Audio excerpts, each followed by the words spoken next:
আমাদের জীবনে সফলতার মূল চাবিকাঠি কি পরিশ্রম, ভাগ্য নাকি কোনো গোপন রহস্য? অনেকেই জানেন না আমাদের জীবনের সবচেয়ে শক্তিশালী অস্ত্র হলো বাবা মায়ের দোয়া। কুরআন ও হাদিসের আলোকে বাবা মায়ের দোয়ার গুরুত্ব। আল কুরআনে আল্লাহ বলেন, তোমার প্রভু আদেশ করেছেন যে তোমরা তাকে ছাড়া কারো ইবাদত করো না এবং পিতা মাতার প্রতি সদাচরণ করো। যদি তাদের একজন বা উভয়ই বার্ধক্যে উপনীত হন তবে তাদের প্রতি শব্দটুকুও করো না।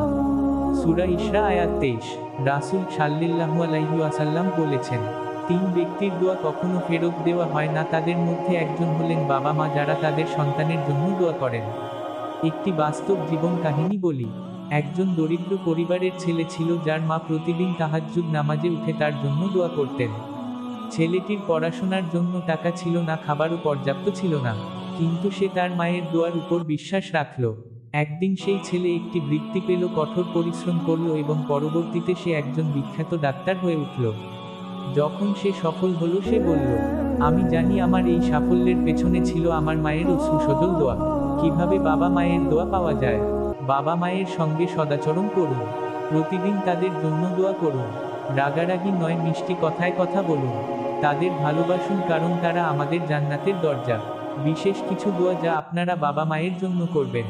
রব্বিরহামহুমা কামা রাব্বায়ানি সাগীরা। হে আল্লাহ, আমার পিতামাতাকে দয়া করুন, যেমন তারা শৈশবে আমাকে লালন পালন করেছেন। ভাই ও বোনেরা, বাবা মায়ের দোয়া পাওয়া মানেই জান্নাতের পথে চলা। তারা যদি আজ বেঁচে থাকেন তাহলে একবার ফোন করে বলুন আমার জন্য দোয়া করবেন।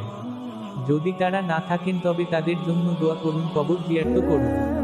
আসুন আজ থেকেই আমরা বাবা মায়ের দোয়া নিয়ে জীবন গড়ার সিদ্ধান্ত নিই।